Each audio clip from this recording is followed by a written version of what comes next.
Welcome to America Narratives. In today's feature-length documentary, we delve into one of the most foundational and yet contentious ideas in American culture, the American dream. We will explore its origins, chart its evolution, and ask a critical question for our time. In a nation grappling with economic pressure and deep-seated division, is the traditional dream of prosperity and upward mobility still alive? Join us as we analyze the forces that have reshaped the landscape of success and listen to the stories of those who are forging new paths and redefining what it means to live a fulfilling life in the 21st century. This is The New American Dream, Redefining Success in a Divided Nation. The term American Dream was popularized by historian James Truslow Adams in 1931, but the idea is older than the nation itself. It's the promise of a land where birthright does not dictate destiny, where life can be better and richer and fuller for everyone, with opportunity for each according to ability or achievement.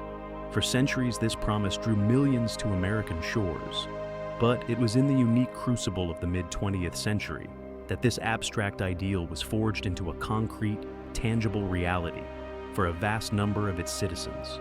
The years after World War II saw an unprecedented alignment of economic and social forces. The GI Bill acted as a national catalyst, sending millions of veterans to college or vocational training and providing low-interest loans that made homeownership accessible. A dominant manufacturing sector, powered by strong unions, created a generation of stable, well-paying jobs that didn't require a university degree.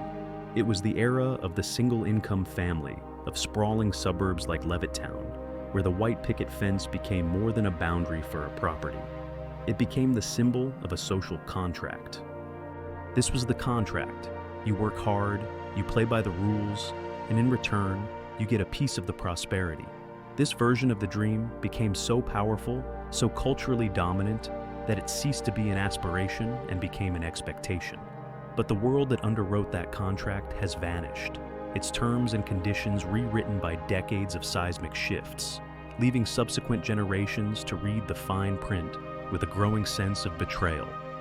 The first and most significant crack in the foundation is purely mathematical. It is the story of a great divergence. Since the early 1970s, the productivity of the American worker, the value they create per hour, has continued to climb steadily. Yet, for the vast majority, wages when adjusted for inflation have remained almost flat. This chasm between productivity and pay is the original sin of the modern American economy. It represents trillions of dollars in wealth that did not flow to the workers who created it, but instead to corporate profits and executive compensation. At the same time, the essential pillars of a middle-class life have transformed from affordable necessities into crushing financial burdens. The cost of healthcare has vastly outpaced inflation, becoming a source of constant anxiety and a leading cause of personal bankruptcy. Higher education, once a public good and a ticket to upward mobility, has been reframed as a private investment, with the risk transferred entirely onto the student. And housing, especially in economically vibrant areas, has detached from the reality of local incomes, becoming a speculative asset in a global market. For millions of young Americans, the simple arithmetic of the old dream, a good job minus modest living expenses equals a stable future, no longer adds up. The second crack is the education paradox. The message for generations was unequivocal. A college degree is the safest investment in your future. This created a nationwide push towards higher education. But as millions followed this advice, a degree became less of a golden ticket and more of a baseline entry fee for a shrinking pool of desirable jobs. This educational inflation means that many graduates are now underemployed, working in roles that don't require the specialized knowledge they spent years and a small fortune to acquire. And the cost of that entry fee has become catastrophic. The relentless rise in tuition, far outpacing inflation, has been financed by a surge in student loans. Unlike other forms of debt, student loans in the United States are exceptionally difficult to discharge in bankruptcy. They are a lifelong burden, an anchor that drags on economic potential. This debt dictates career choices, forcing graduates to take any high-paying job they can find rather than pursuing their passions. It delays homeownership, marriage, and childbirth, fundamentally altering the timeline of adult life. The institution that was meant to be a springboard has, for many, become a cage. The third and perhaps most symbolic crack is in the cornerstone of the dream: the home. A home was never just about shelter. It was the primary vehicle for wealth accumulation for the American middle class. But the dream of homeownership is slipping away.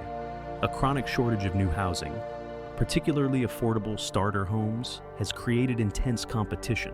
This scarcity is exacerbated by restrictive zoning laws in many communities, which make it difficult and expensive to build new, denser housing. Into this competitive market have stepped new players, large institutional investors and private equity firms, who can pay in cash and outbid families, converting single-family homes into rental properties. This financialization of housing has fundamentally changed the game. Young people are no longer just competing with their peers, they are competing with Wall Street. The result is a generation of perma-renters who build no equity and remain subject to the whims of landlords and the volatility of the rental market.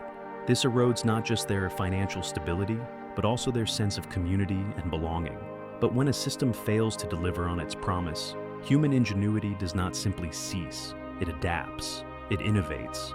Across the country, a quiet revolution is underway. It's not a political revolution fought on the streets, but a personal one, fought in the choices people make about how to live, work, and define success.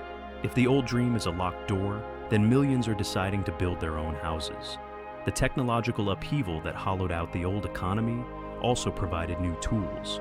The rise of reliable, high-speed internet and the normalization of remote work have untethered employment from geography for a significant class of workers. This has given birth to the digital nomad and the great reshuffle. They've traded the corner office for a van, a co-working space in a cheaper city, or a laptop on a foreign beach.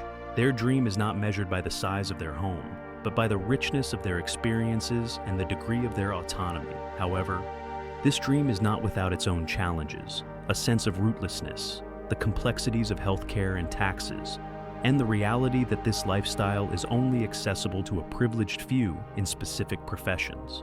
For others, the new dream isn't about constant movement, but about putting down deeper, more authentic roots.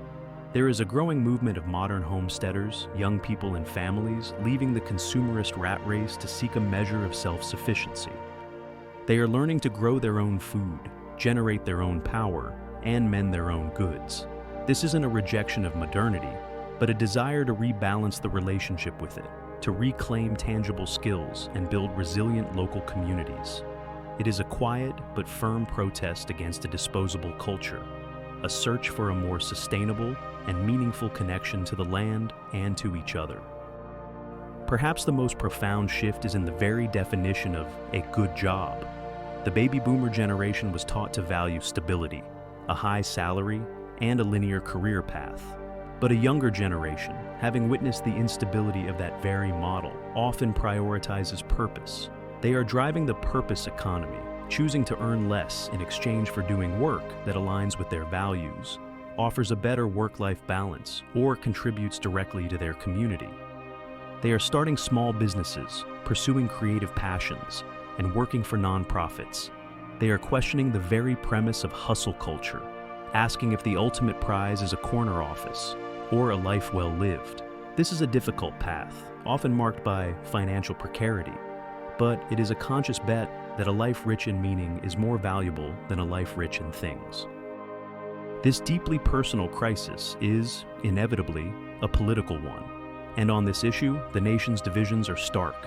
The political right often frames the problem as one of individual character and cultural decay. The diagnosis is a decline in traditional values, hard work, self-reliance, and family structure. The proposed solution is therefore cultural and economic, tax cuts and deregulation to unleash the free market, coupled with a call for a return to traditional social norms. The dream, in this view, is still there for the taking for anyone with the grit and moral fortitude to pursue it. The political left, by contrast, sees a systemic failure.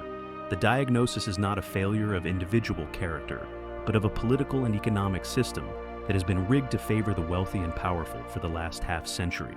They point to the decline of unions, a tax code that benefits capital over labor, and a frayed social safety net.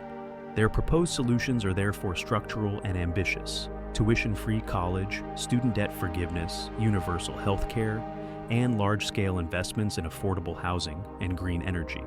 The dream, in this view, is not something to be pursued individually, but something to be rebuilt collectively through government action. And so, the very definition of the problem and its potential solutions becomes another battlefield in the nation's culture war. The personal struggle for a better life is amplified into a national debate about the very soul of America, leaving many feeling caught in the middle, alienated by both sides, and forced to find their own way forward in a landscape of broken promises. So, where does this leave us? Is the American dream dead? To declare it dead is to miss the point. The single monolithic dream of the 20th century, a suburban house, a stable career, a predictable ascent, may have faded, but the fundamental human desire for a better, fuller life has not. What we are witnessing is not a death, but a profound and often painful transformation. It's the decentralization of a national myth into a million personal truths. The new American dream isn't a blueprint. It's a tapestry woven from countless individual threads of resilience, creativity, and a courageous reevaluation of what truly matters. This new landscape is uncertain. It is more precarious. It lacks the simple, reassuring promise of the past. But it is also more diverse, more flexible, and perhaps more authentic to the complex reality of modern America. The great challenge for the nation is whether it can create a society that allows these varied dreams to flourish. A society that provides a foundation of basic security in health, education, and housing, so that its citizens have the freedom to weave their own unique thread into this evolving American story. The final chapter is not yet written. It is being lived right now. What does the American dream mean to you in 2025? Has your definition of success changed over time? We genuinely want to hear your story. Please share your thoughts and experiences in the comments section below. Your voice is a crucial part of this ongoing national conversation.